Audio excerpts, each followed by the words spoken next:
So welcome to MyLife special Seminary Edition. That is a result of many requests and questions that came in from particularly your age group from both here in New York and all over the world actually. So Mrs. Gorowitz was the catalyst. But once we announced it, we got questions from many people. They're anonymous, but they all are issues that affect this demographic, as they say. So in the next hour, I'll try to address as much as I can with the time allotted.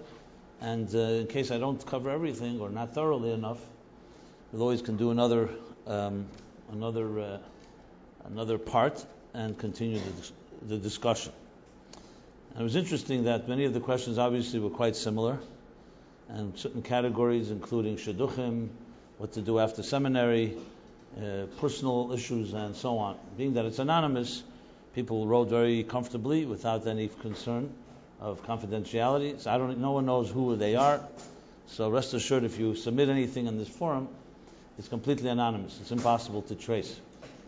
So with that said, let me just go straight into some topics. But I want to give a small introduction because I think sometimes setting the tone can help answer many questions. And then I'll actually address as many questions as I said I can. So let me begin with, I think, the most important thing of all.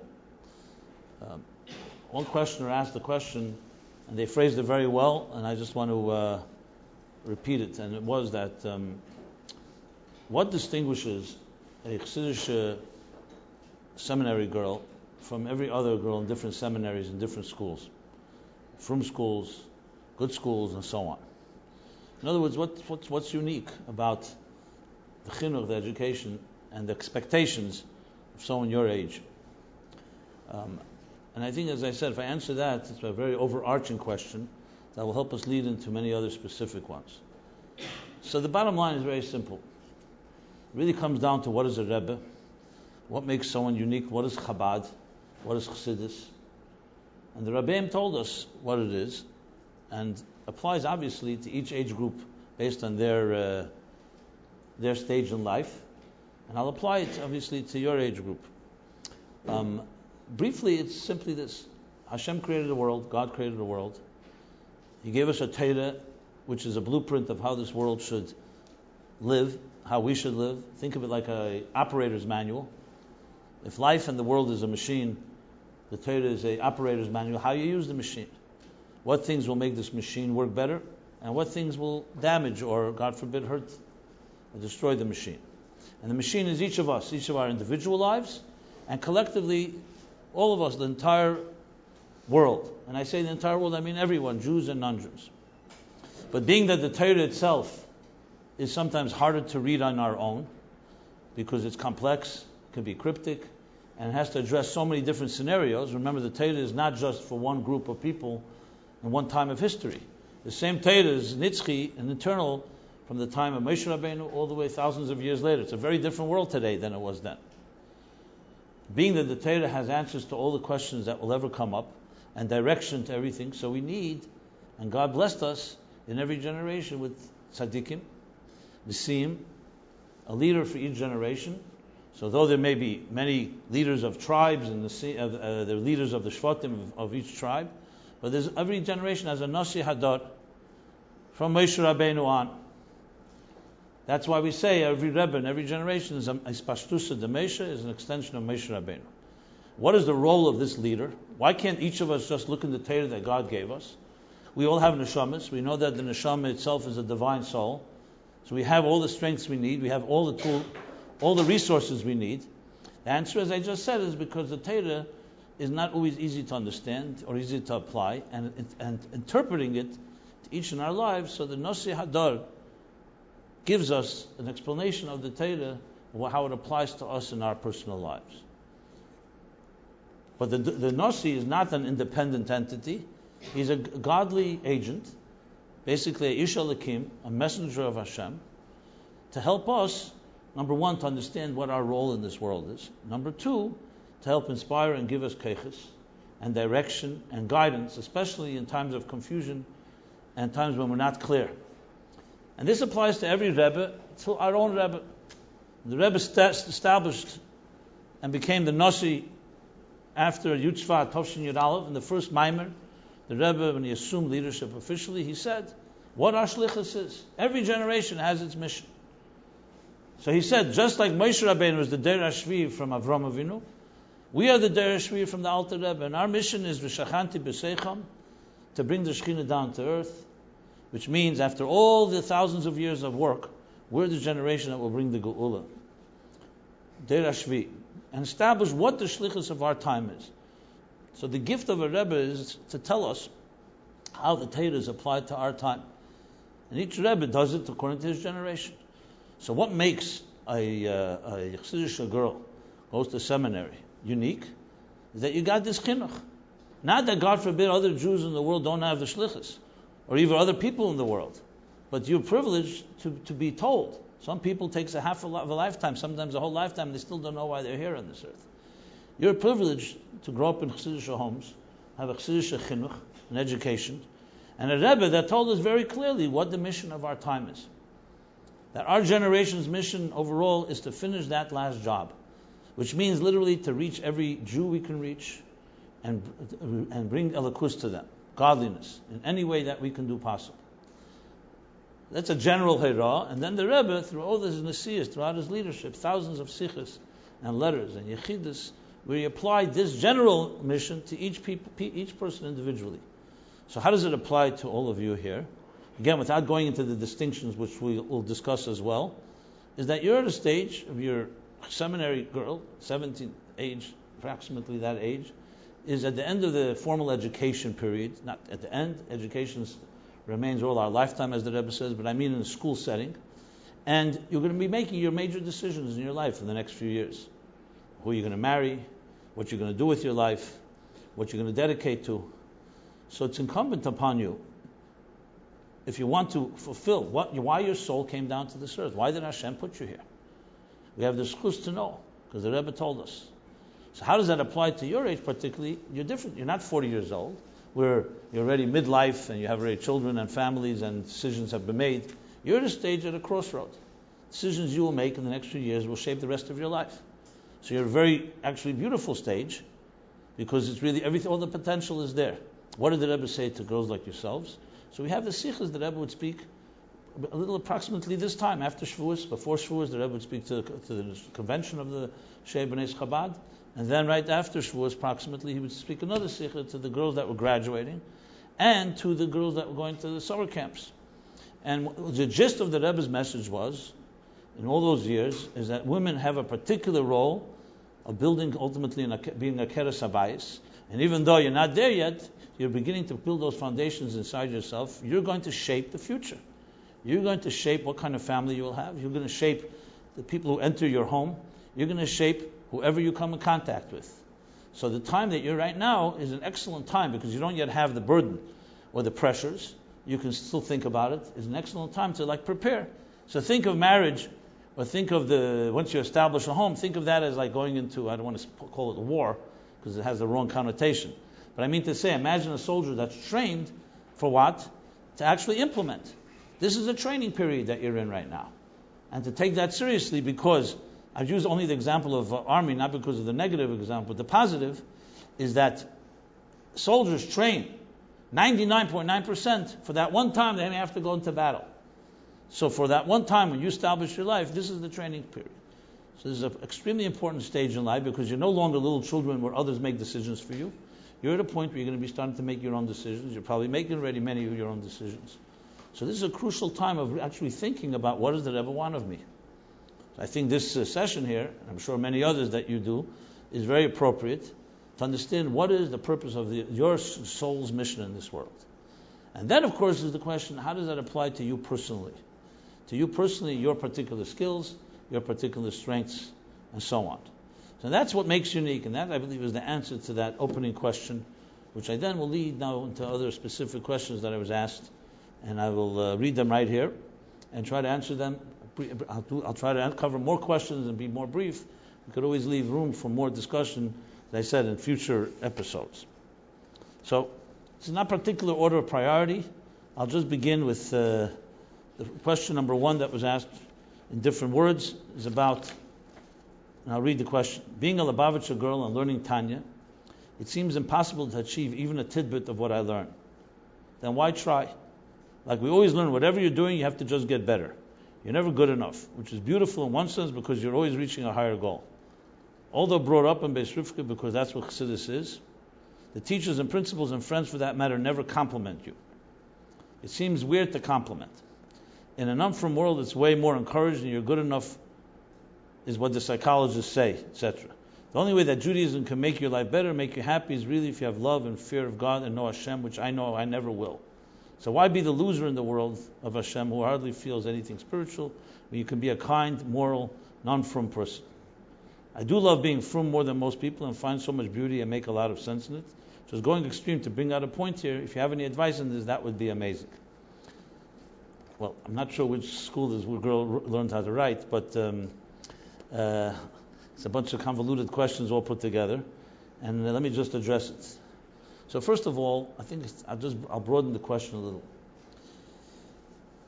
No school is perfect, and no human being is perfect in this world.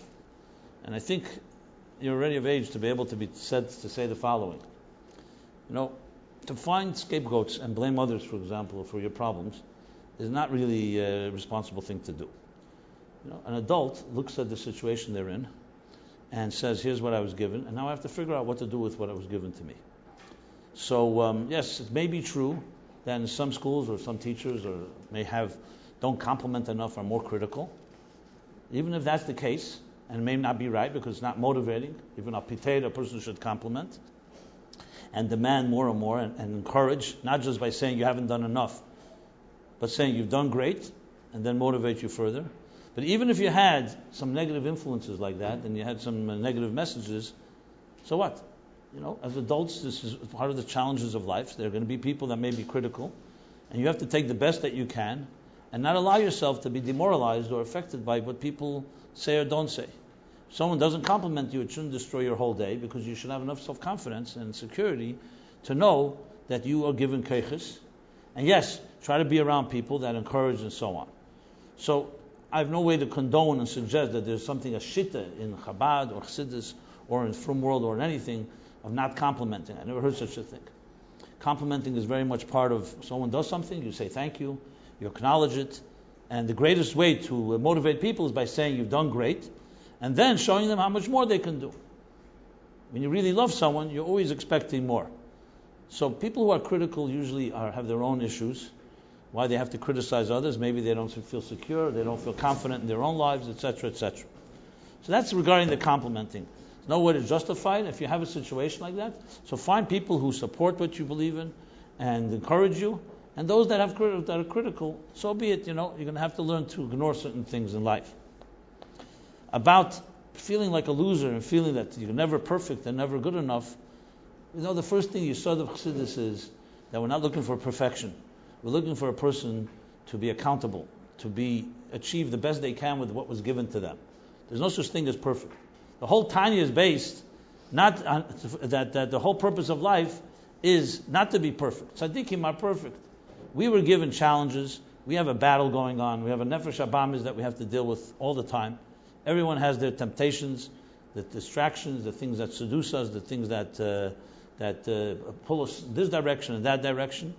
That's the whole purpose, and Hashem wants us to do the best we can with what was given to us.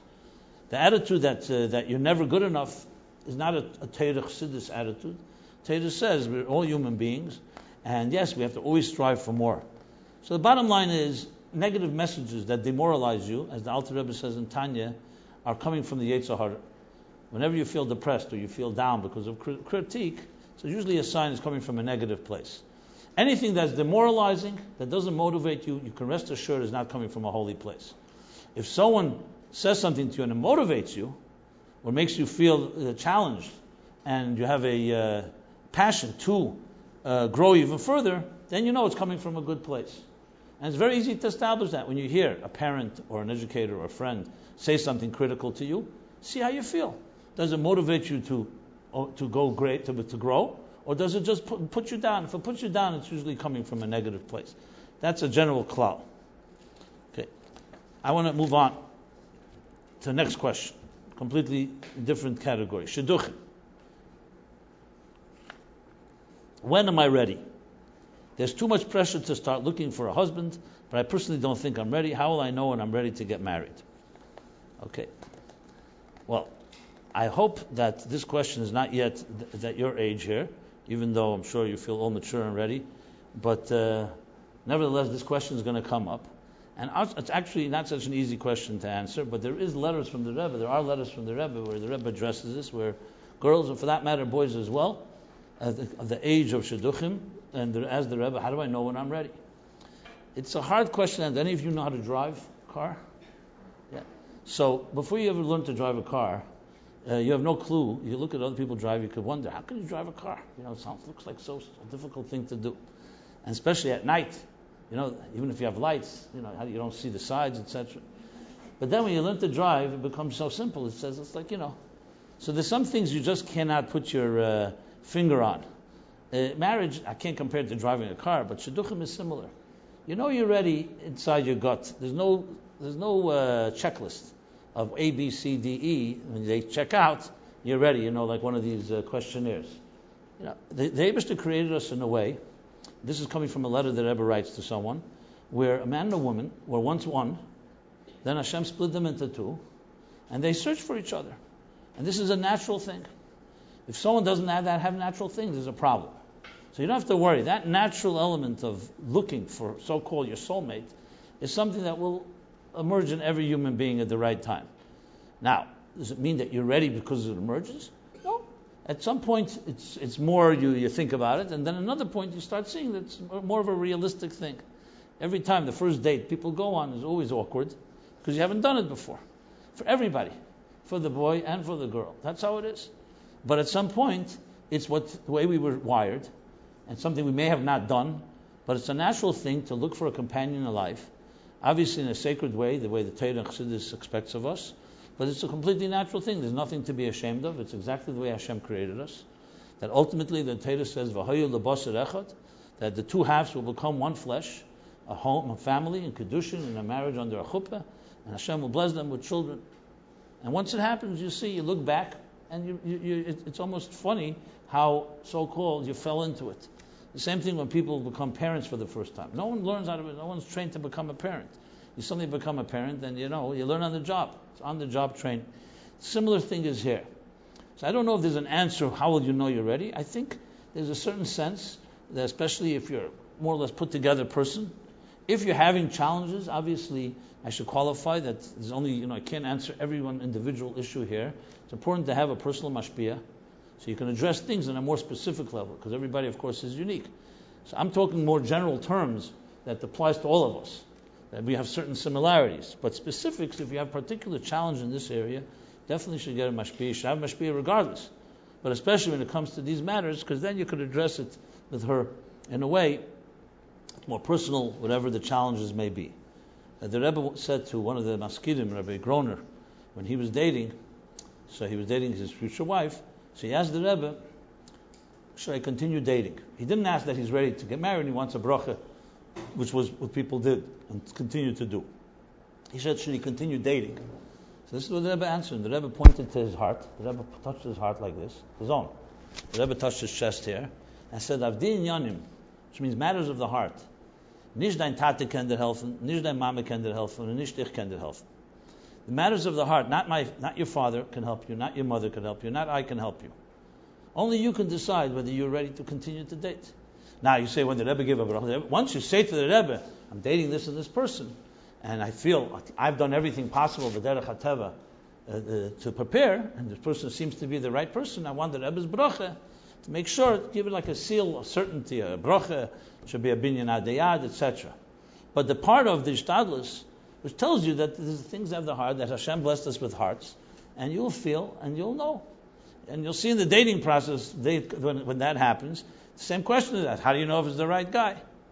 This also doesn't come easy. First you have doubts, and then slowly, since it's not a dating per se seminar, it's more of a seminary special edition, I think it's enough what I've said about this. The rest, when the time comes, you'll address it with the right parties, and if you feel I can be of help, I'll be happy to address it. It's interesting, this topic happens to be abundant letters from the Rebbe, hundreds of letters about dating and shidduchim and so on, knowing what's right, what's a ikar, what's a tofel. Since that's not the question here, I don't want to go into details. People ask the question, was it more important to have a smart person or have a person with midas tevas? Even things like that, basic questions. But as I said, this is a critical component of what I just said. There's no really to say you're ready. It's a matter of feeling and a matter of a certain type of natural growth into the situation.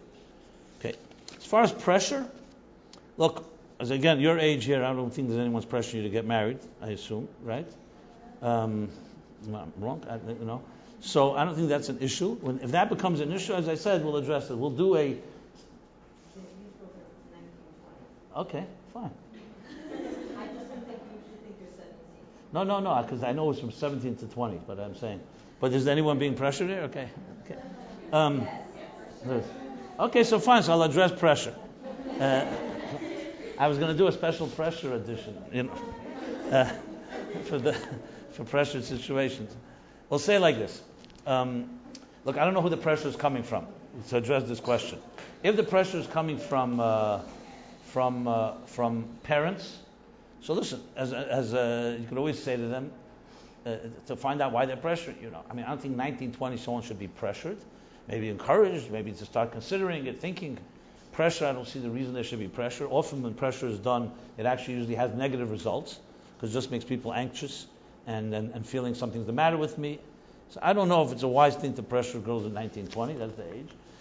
If there is some particular reason, listen, if you have a mashpia and someone's pressuring you, could always bring in a third party and try to explain that maybe there's no need for that pressure. Again, this is a case by case. I can't really address it because I'm not really sure what the circumstances are. If a girl for some reason is resistant to dating and her parents think that something should be done for some reason, so again, that's a particular case, which you have to know the circumstances. That's as much as I can say about that topic. Okay.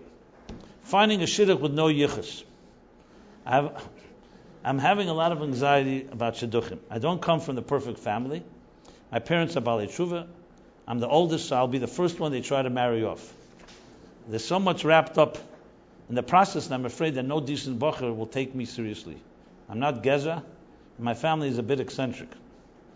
I hope it doesn't get worse. So far, so good. Some of my siblings went off the derech. Okay, it's a shame that I'm going to be judged on all that before the guy even meets me. What should I do? Am I destined to marry a less than top-notch guy because of my background and bloodline? Okay. So you probably all know the answer the Rabbi gave when George Rohr, who was one of the great benefactors and helps a lot of Chabad on campus and JLI, many different things. So he also leads a beginner's minyan at the KJ in the Upper East Side of Manhattan. So he went by dollars and he told the Rebbe that he wants a bracha for his beginner's minyan for Jews of no background. And the Rebbe looked at him, no background? Is there a Jew that has no background? Every Jew is a Ben Avram, Yitzchak, Yankov, Basar, Rivka, Rachel, and Leah. Well, how could you call that no background? It's the best yichus possible. So let's first of all establish the yichus thing. Yes, there are in Sfarim and talks about yichus as an element, but you also find some of the greatest people in history, in Jewish history, had no yichus. And had no particular yichus. Especially in this day and age, the Rebbe makes it very clear that with all the bilbulim and all the confusion, and also the fact that we're all grandchildren of Jews that were Moshe Nefesh. There's no Jew on earth today that doesn't have some grandparent that was Moshe Nefesh and gave their life for Yiddishkeit. That's the biggest yichus of all. So yes, some people may be in a community that's more, let's call it parochial or ghetto-like, may want to have for their children someone that comes from certain bloodlines. But something? Today you see shidduchim that are excellent, that have nothing to do with any yichus. So I would not make that an issue at all. And something? If you're a girl that's a good quality girl, and someone rejects you simply because your parents are not what they like, so maybe that person doesn't deserve you, and they'll never appreciate you anyway. So maybe it's better not to date a person like that. There are many great families here, Chassidus families, both in Crown Heights and in other communities, that this is not an issue. They look at the quality of a person based on their own merit, not based on externals. In one place the Rebbe writes, and this is a common thing, if Avram Avinu was judged by Sarah, by Yichus, they would never marry. His father was Terach, who was an idol manufacturer, and a pagan, basically. And it's worse than eccentric and, let's see the list here, not Geza, he was definitely not Geza. And he was over the derech initially, didn't go over the derech, he began that way. And Avram Avinu came from Terech, and Avram Avinu, as we all know, is the pioneer, the father of them all. So basically, the truth is, as Yidden and Chassidim especially, we look at people of what they are. There are excellent parents that sometimes have, unfortunately, a child that is not of the same quality. And then you have the opposite. You have parents that may be more average, or parents that did not have a background in Yiddishkeit, and their children are gems. So you have to find people that support you, that appreciate you, and that's what you have to hang out with. I don't think you have to start looking around trying to who is it that said, I want to join a club that doesn't want me. You don't need to marry people who don't want to marry you. You look for people who are looking for quality, who appreciate you for who you are, and so on. Again, this is case by case if there's a particular element. So it's true. It's true. There are people who are judgmental, and there are people who are judge people based on externals. So be it. What could you do? That's part of the world. So again, you have to be with people that are not that way. And again, mashpiyim could help in this. Friends and others who have a positive attitude, a non-judgmental attitude. And again, you go back to the Rebbe's letters and answers in these issues, you always find the Rebbe never allowed yichus to be a factor. People who ask the Rebbe that this girl or this boy doesn't have yichus, it was never a factor. I've not seen one letter where the Rebbe said that is a reason not to go to shidduch. If everything else checks out, midas tevis, a warm person, a kind person, and even if the parents are not the way you like them, the Rebbe never, you don't marry the parents, you marry the child, you marry the individual. Obviously, when you do research, you want to look. Everyone has their challenges and so on. So no, you're not destined to marry less than top-notch guy.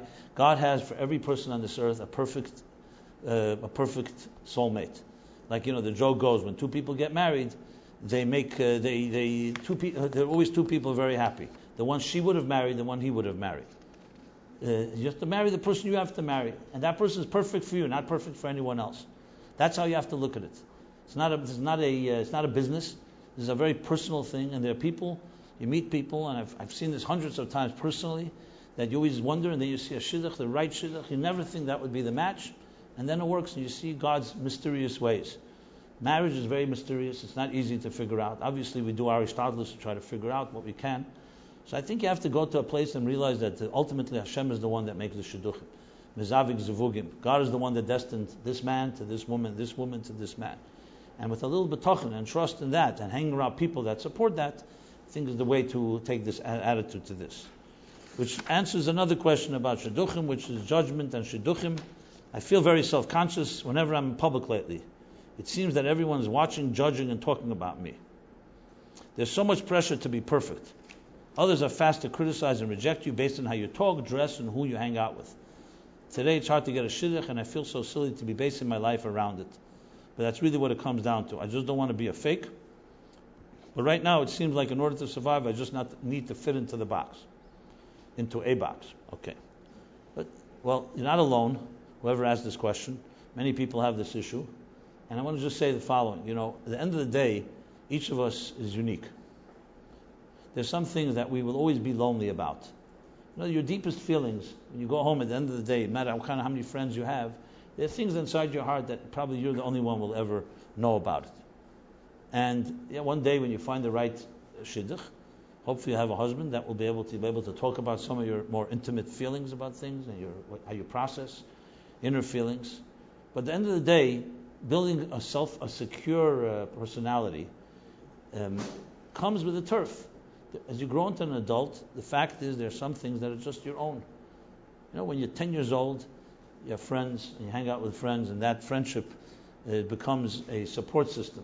But as you grow a little older, you start realizing that you're unique, and even with good friends, even your best friends, there's some things that you're not the same. There's nothing wrong about that. Initially, it can seem a little awkward, it can seem a little isolating, lonely, but unique people have a loneliness. People who especially are creative, people who are sometimes different in some ways. So you could see a difference as being something to be embarrassed of and you're not fitting in. Or you can see it as something unique to you, that God gave you a special gift, and learn to appreciate it. Learn to find people that will appreciate you and will support your uniqueness. Some of us are a little eccentric about certain things. As I said, people who are artistic or creative have their little quirks.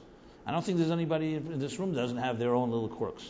Maybe you hide it, no one else knows about it. Maybe it's only in your own little circle, your own little corner. But there's nothing wrong with that. We all have those elements.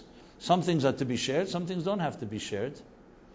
And it's about learning to embrace your uniqueness, which is, I think, a vital thing, b'chlal, in Torah and Yiddishkeit, because Judaism often is perceived by many as being conformity. You have to fit in, do this, do that. I'm addressing the issue of being in the box. The fact of the matter, I don't know how it is in other circles, but Chassidus and the Rebbe taught us to be individuals. Now, individual is not a contradiction to al tifresh minat tzibur. Individual doesn't mean that you're rebellious and you're going against everything and breaking rules. That's not what individual. Individual means you have an individual song to sing. You have an individual voice. And discovering your individuality is actually a critical component to discovering your shlichus in this world. So, nothing to be afraid of. Individuality is embraced in Yiddishkeit. Hashem did not make any two people alike. The Gemara says, no two faces are alike, no two ein deyasein shavas. Our way of thinking is not alike. We may have commonality, but learning to be an individual is a critical component in fulfilling what Hashem wants of you. Now, yes, it's a little risky. That's why some of us conform, because it's riskier because if you're on your own, so to speak, then you say, 1 second, what do I do when I have a question? What do I do when I have a doubt? But that's how Hashem wants. He wants us to be individual and at the same time learn how to work together with others, how to get direction, how not to let your individuality become something that is disruptive. So you could be a very fierce individual and at the same time have a beautiful relationship with others. Hopefully your marriages will be exactly like that you and your husband will be both individuals, yet you come together and complement each other as a unit. Marriage does not mean annihilating your voice. On the contrary, it's embracing that each of you has a unique voice. Avram Avinu was told, listen to Sarah in certain things. In other things, Sarah listened to Avram Avinu. When there's a measure of bittul and a measure of respect, we find ways to coexist, not just coexist, but to complement each other. And Hashem should bless everybody that they should find that type of man who will respect you for your individuality without being threatened by it. And at the same time, you will respect your future husband in exactly the same way. So it's true that we live sometimes in a world where there's pressure. People put pressure that you should conform to this, conform to that. Look, how you play the game, so to speak, in a certain environment, you come to certain homes, and there's such pressure, maybe you just got to play along and make, that nobody feels insulted. But inside yourself, you don't have to feel that you have to become some conformist, some copy of somebody else.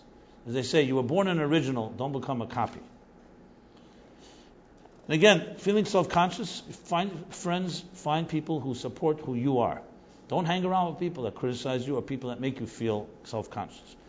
Skeletons in the closet. That always is very intriguing. Rabbi Jacobson, I'm really embarrassed to say this, but there was a certain time in my life when I was acting in a way that was not becoming of a Chabad girl. I went off the derech. I don't know why I don't like that expression, this off the derech thing, but people seem to be using it. Since then, I've done tshuva and continue to do it every day.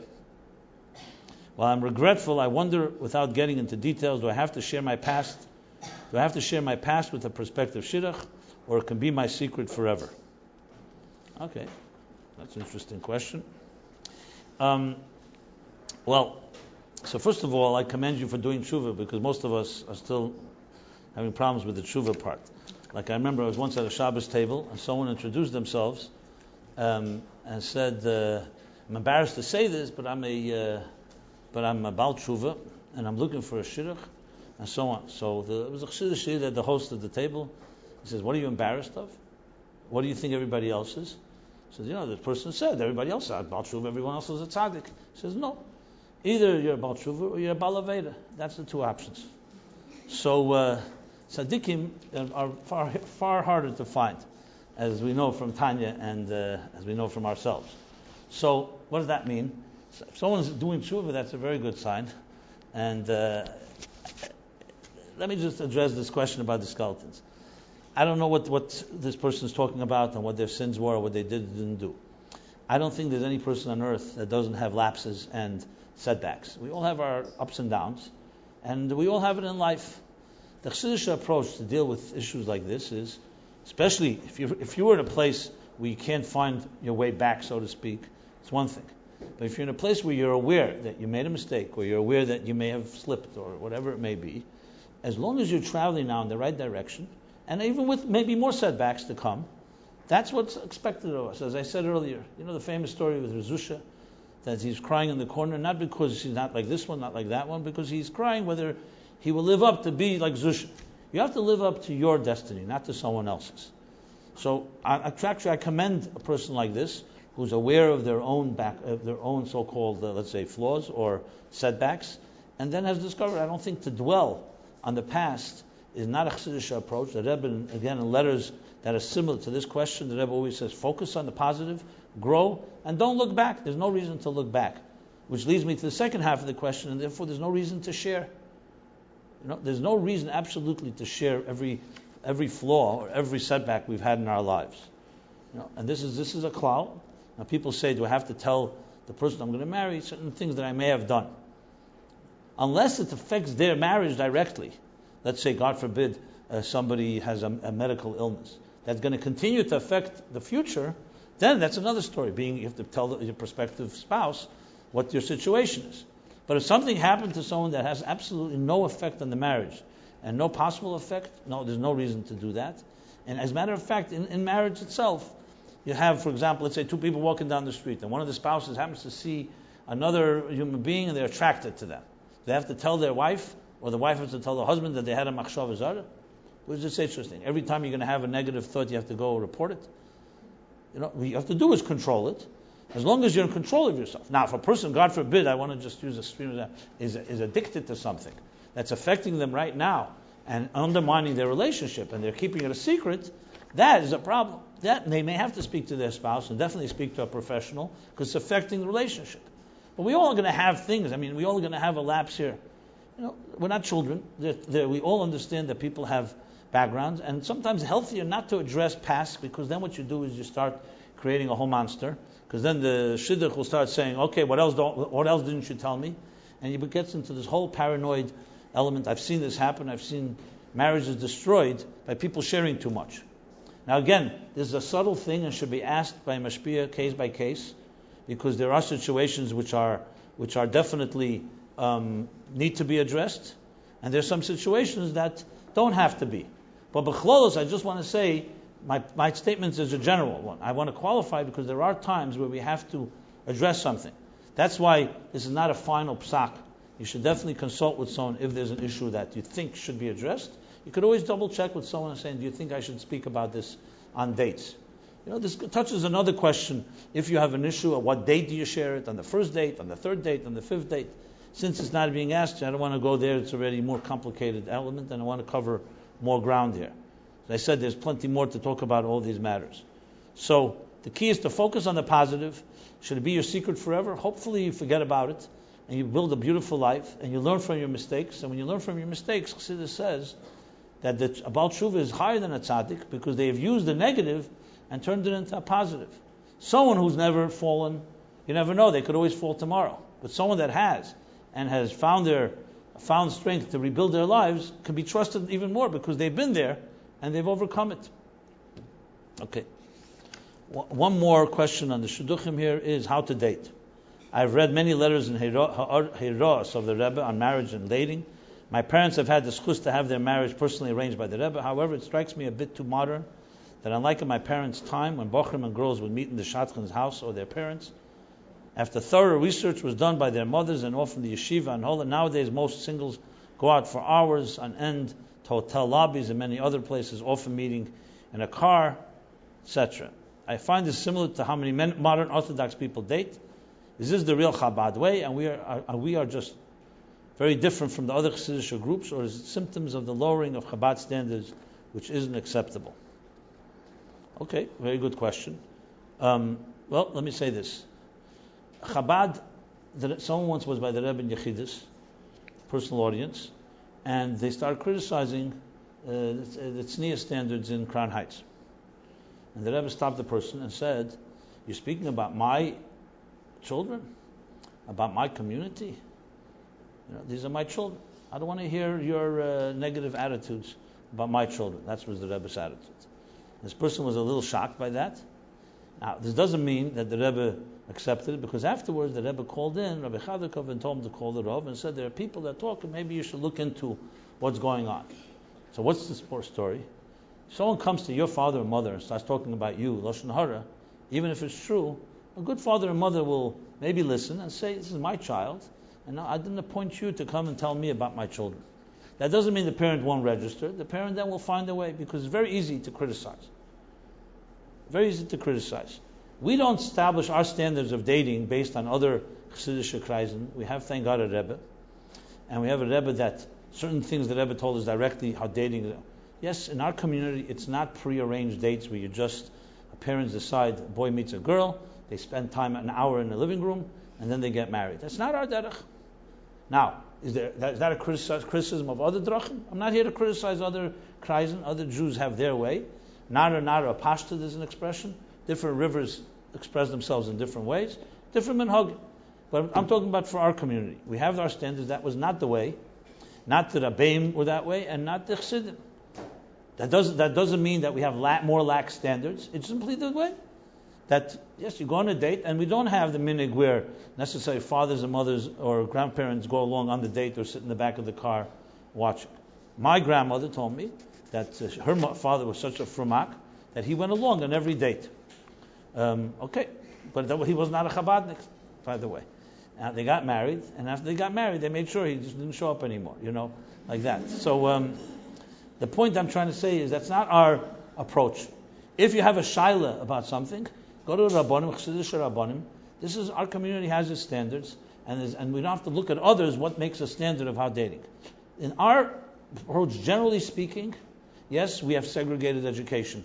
Boys and girls generally do not date, do not mingle through their education years. But when it comes to the dating stage, whether it's 19, 20, 21, whatever the age is for girls and boys, and people go on dates, it's interesting, we don't just allow them to engage with each other, to communicate. We encourage communication, and we encourage that people date as much as they want to date.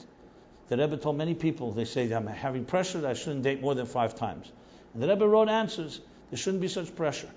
Now, obviously, if people just dating, we call serial dating, and so obviously parents or others who care may come in and just talk about it with you and say, hey, you got to make a decision at some point. So it's also not the Inyan. But to say whether it's exactly 4 dates you cut, people are different. You have situations where the Rebbe told people dating that if they don't have feelings for each other, the Rebbe says break apart for a while, don't see each other for a while, and see if you miss each other. Right there you see that the Rebbe's attitude is that he wants human beings to miss each other, to show that's a sign that that this person is someone you want to be with. So it wasn't the Rebbe that just say have betachin. The Rebbe encouraged. We use basically our resources. That's the derech in Chabad, that we beferish use our resources. We don't just rely on others. And I mentioned before the Rebbe's story with the heart. You follow your heart, but at the same time, in case you have a suffix, and we don't want to be influenced by modern and by secular standards either. So you have a mashpia. You say, am I doing this the right way? Is it coming from a right, healthy place, or is it coming from a so-called a more secular attitude? But the Chabad approach is that this is how we date. We follow our minds, we follow our hearts, and hopefully we have people to consult with, whether it's siblings, parents, mashpia, others that we can talk to. And Baruch Hashem, shidduchim, thank God, are thousands of shidduchim that work well. And this is the approach, not under doing the proper, what they call due diligence. That's my response to this question. Okay. Now, toxic friendships. Oh, that sounds good. I have a friend and she is really bossy and sometimes downright mean. She criticizes others all the time and often puts me down and makes me feel horrible. Anybody have this situation? Don't raise your hands. Okay. We've been best friends since we were 9 and most of the time she's amazing to me. I also feel bad for her because she hasn't had such an easy life and doesn't have too many people in her life. I don't know what to do. I secretly don't want to have anything to do with her anymore. She's toxic. But I would feel bad to just dump her. Okay, how do one answer this question? I think this is more of a common sense question than a Chassidish question, but nevertheless I understand the question, because what do you do with someone that's toxic and you don't want to dump them? Well, let's use a little halacha here. There's a halacha that says that when someone comes and someone hurts you, they have a mitzvah to come and ask for mechila, forgiveness. It's in the laws of Erev Yom Kippur. There's also another mitzvah that if someone comes and asks you for forgiveness, you have a mitzvah to forgive them, and not be achzari, not to be cruel and withhold forgiveness. But the Alter Rebbe makes two exceptions. He says, if that person, by forgiving them, will hurt you, then you don't have to forgive them. It's a pretty strong statement. He makes another exception as well. That's not relevant right now here. So the bottom line is like this. It's not about how you feel. It depends what it's doing for you. If a toxic friend is hurting you, so you have a responsibility to protect yourself. It's not about whether you want to hurt the other person. Someone's shooting at you, and it's literally hurting you in some way. So you can have rachmanis from today till tomorrow on the other person. If they're hurting you, it's not healthy for you. Now, if you have a doubt, ask an objective person. Say, I have this and this friend. This is what she makes me feel like. This is the reaction I have. And if an objective person tells you, yes, it's not good for you, it's bringing you down and causing you to have problems, then you got to slow it down. Now, this doesn't mean necessarily there's many ways to dump somebody, using the Lord's expression in this note, in this question. Dumping, you don't have to tell the person, you're toxic, I hate you, you're the worst thing I ever met in my life. There's ways to so-called phase somebody out of your life. You do it in stages. And again, if you do it with a certain edelkeit, a certain refinement, you don't have that much time. I would say very often we get addicted even to our toxic friends. So it's not that easy sometimes to get rid of it. Now, I don't want to be negative about the person who's toxic, because maybe they're not toxic. Maybe it's in your impression. So obviously you have to qualify the question. It may not be completely correct. Maybe you're doing something that's also toxic. That's why I can't answer this without knowing more facts. But let's assume the letter depicts the actual situation. My response would be is, if it actually is causing damage to you, you have to take care of your life. And you're not responsible to forego and compromise your life due to another person that's toxic. This doesn't mean, obviously, at times during chesed, milas chasodim, we help somebody even though they may not be the most pleasant person. But that's on your terms. That doesn't mean you have to move in with them. And doesn't mean that they have to be constantly in your presence and toxify you. So I think it's about not dumping somebody. It's about, with Avos Yisrael, in a kind way, finding ways to phase. You have time. If you're a busy person, you have other things you need to do. You find excuses. You find ways to prioritize. So it's really a balanced thing. Okay. Okay, here we go. This is the issue of what after seminary. What's after seminary? I'm really stressed out about what's next once seminary is over. What is the best way to spend my time? I know it's customary to start looking for a shidduch, but I don't want to wait around anxiously. Also, I want to do something that will build me, beruchnis and begashmis. Any ideas? Okay. Since there are a few other questions in the same tone, let me read them as well. Thank you for doing this for us. Here's my question. I come from a large family, and so far everyone has followed suit. They go through the system, get married, and stay within the community, struggling to make ends meet. When I look at them, I don't aspire to be there. I want to travel, experience the world, make a good living, and then meet someone who's also ambitious and worldly, and chassidish, of course. I'm scared that if I express my dreams, my parents will be angry and consider me a failure. But I don't want to live a life of regret. What do you advise? Okay, and one more question in this family. Hi, Rabbi Jacobson. I'm finishing seminary now and feel very strong in my Chassidishkeit. However, I would really like to pursue a degree and get a little experience in the world. Why is college looked down upon as a viable path?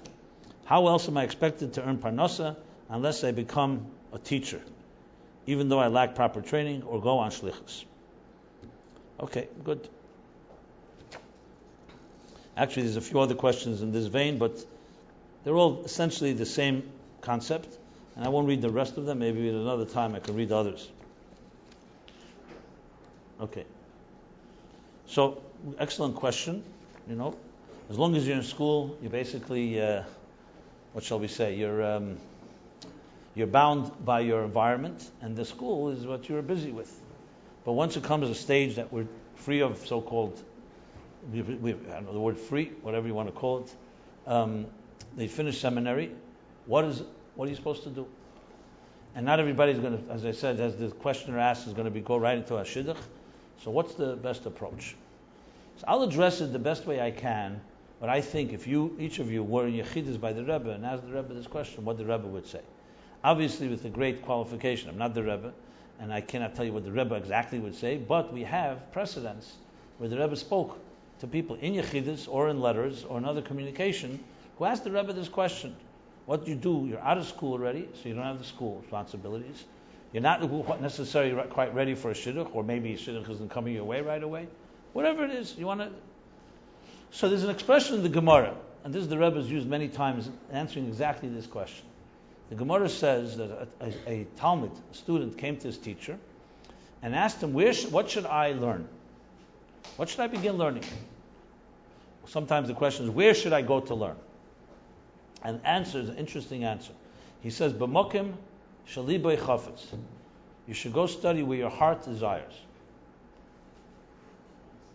The question is asked, what does that mean? He's coming to his teacher for direction. Why is the teacher telling him to go back to his own heart and follow his heart's desire? Why? Because you have the concept chanech l'nar al pi darkei, gam ki yaskin le'yasir mimenu. Same question is asked. What do you mean chanech l'nar al pi darkei? We educate our children al pi darkei, by the derech of the child or the derech of the Torah. We don't follow the child's inclinations. You follow what the Torah says, and you want a child to align himself or herself to the Torah. And the answer is the second half of the pasuk. Of course we follow the Torah, but the Torah tailored to darkei, because gam ki yaskin le'yasir. That way you're assured that when he gets older, he's going to follow it. Because if it's not his way or her way, ultimately it goes against his nature. So you can teach him today till tomorrow. When he gets older, he's going to ultimately gravitate back to his own nature. That's why the Torah fits into our personalities. This doesn't mean that anything goes. Obviously we have halacha, we have Chassidus, we have boundaries and parameters. But as I said before, individuality is absolutely a factor here. And I've seen this in many letters when the Rebbe said to people, he said you should talk to Mashpia, you should talk to a Rav, and see where your libei chafetz. What are you inclined to do? People are very different. Some people, for example, let's say are more academic, and they're interested in studying more. Even though it's not formal education, they don't have to go to school. Now it's more your choice. So obviously, if your libei chafetz is to learn more, it's a great thing to do, to learn. Whatever it is that you're learning, whether it's Chassidus, whether it's even other subjects, by all means. So find an environment, a Chassidish environment, where you can pursue the studies. Some say they would like to have, they mentioned college here, to have credits in order to get a better job. So as I hear, for example, this school offers exactly that. If you don't find what you need in one place, find a Torah Chassidish environment where they offer some of these things. You may not get exactly what you want, but at least you're following something that your heart tells you. It's Eizgehalt and it's consistent with Torah, Chassidus, and Halacha. So absolutely. The worst thing is to feel trapped and feel like I have nothing to do all day. I'm bored. Wake up whenever you wake up and tell your mother, I'm bored. What are we going to do today? So we know we have Kingston Avenue has a lot of entertaining shops. You can go from the ice cream shop to the bakery shop to the pizza shop. I'm just using that as a metaphor. That's the last thing you want to do. The last thing you want to do is be bored and miserable. You must fill your life up with chayis and life. And that stage it's critical because you're no longer a little kid. And one of the worst things for a person is to feel at the end of the day, I've done nothing today. Really, it's very demoralizing for your own self-respect and so on. Now, obviously, we all have our down days, but generally speaking. So it's critical to find something that speaks to you. Other people have different creative elements to them. I'll speak about myself, for example. I'm not your age, but I was once your age. I'm talking a boy, not a girl. But nevertheless, when I was 17, 18, 19, 20, especially 19, 20, so what did I do? I got involved in, number one, the Sefer Likutim was a encyclopedia of Chassidus that the Rebbe established, and then working on the sikhs. Because I had a lot of energy in me, and I wanted to accomplish something. I would probably, literally, something really bad would have happened if I just hung around. And I saw other people, my own friends, they were literally deteriorating because they weren't finding anything. And that starts eating at you. One day is one thing. One day after another day, another day. So critical to find, and you must find someone that understands you and consult with them. No difference. It's like a life coach or a mashpia or a mentor, whatever you want to call it. Getting a job, for example. So good. Maybe some people are not interested in chinuch, even though, no question, from the Rebbe's point of view, being mechanech, another person, helping shape another life, whether it's a child or an adult or whatever it is one of the greatest things you can do. Maybe you need to learn about that and see that it's not some type of second-class job. People think teacher, okay, everybody Beis Rivka, let's become teachers. I know the attitude to that, and I understand it as well. But if you can find something that's passionate for you, that works for you, and really you're helping shape another life, maybe it's a special type of. Someone just told me, a girl your age, who wrote to me an email because I encouraged her. She wrote to me a few months ago about what should she do. I said to her, why don't you, I saw from her talents. She's a very sensitive person, a very people person. I said, why don't you get involved? And I made a connection with her in one of the special children schools here in New York. And mamash, her life changed because it was like her calling. She has this soul connection to Down syndrome children and so on. Again, you need to have a special neshama for that. Those neshamas are very special because you need infinite patience. But she came alive. And she wrote to me just a few months ago a letter thanking me how mamash found her calling. Now, what's going to happen in the future? I don't know if she'll do this the rest of her life. But right now, she's filled her life with, every day she comes home with a certain appreciation of what she's accomplishing. It's critical to have that type of feeding and nourishing yourself. So that's an example. I've no question in my mind this is completely consistent with the Rebbe's approach. Maybe it's not chinuch in the conventional teaching a third grade class, but it's teaching, it's shaping a life. And if you're creative and you want to think about it and you really apply yourself seriously, I have no question that everyone here in this room and everyone listening can find something that will fit your chushim. You just have to be persistent. Sometimes the first thing may not work. You can't be down about it. You find people that can help you, advise, and so on. Working going to help maybe a brother or sister who's a shliach shlucha. Maybe not all year round, maybe part-time for a yontif and so on. Again, you learn people skills, you work with people. For those of us that are good at it, it's an excellent thing. Learning with someone who's a skeptic, learning with someone who doesn't know much, ends up teaching you more than usually you teaching them. I can speak from my own personal experience. That fits to certain people. Now, I'm just giving some examples. I can't go through a list. But there's people who are very good at research. Today, there are organizations. I want that. I'm always looking for people to do research. Maybe intern. Do something. Incubate yourself with some people who are talented. You never know. You learn skills. Like no different. What do you think college students are doing? They're in summers and so on. They're interning, either law firms or other firms, in order to learn the job by people who are more veteran, more experienced, more seasoned than them. There's no question that we can find in Chassidus and Halacha and the Rebbe's consistent to the Rebbe's way something that works for you. Don't think you're a victim and don't sit around and wait. What am I going to do today? Pick yourself up and take the bull by the horns. Behave like an adult. Behave like a responsible person. Obviously we have, thank God, parents. We have adults that we can turn to. But behave responsibly, and you'll see you'll be able to find something. I have no doubt about it. I have no doubt that if someone really wants it, they'll find what fits them. And it doesn't have to always fit into one cookie cutter model. I just gave a few examples. I know quite a number of girls, and for boys as well, that decided to go to college whenever, some point after they're finishing their yeshiva or seminary. And I speak to them, and I see they're not very happy necessarily. Many of them say they had no other option. They were busy doing nothing. They decided, let me go get education. So I see it wasn't because necessarily they needed a college. There was a void and a vacuum. And they weren't getting stimulated other ways. So they turned to that. Now we know the Rebbe's attitude in general to college. It's not because the Rebbe, God forbid, the Rebbe was a highly educated man and therefore was not against education. That's obvious. It's the environment, it's the sviva, it's the attitudes that many colleges have, even religious colleges, so to speak. I'm not here to come to bash anybody. Everything is hashgacha pratis, those that whatever they're doing with their lives, they're doing. But now that you have the options in front of you, it's important to know what would the Rebbe encourage you to do, not just what you end up doing. And that's what I'm saying. It's finding your calling in some small way in that period in time, which will give you self-respect, and frankly will probably also give you experience to help you identify even what kind of guy you may want to date and ultimately marry.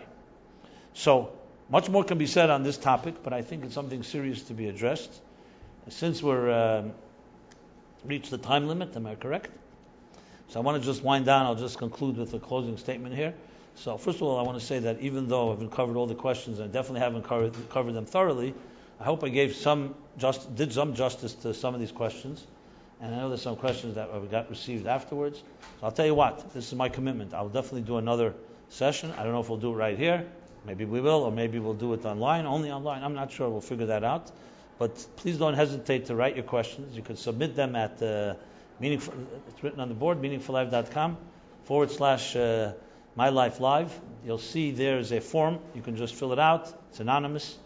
And any questions, if you want me to address things I didn't address here completely, or you have follow-up questions, or you have rebuttals, or whatever it is, nothing's off limits. And I definitely will continue this as many times as we need to cover as much as I can cover. I covered around half of the questions that I was given, approximately half, and not completely either. So thank you very much, everyone. It was a pleasure. So this has been My Life Special Seminary Edition, Part 1. Thank you.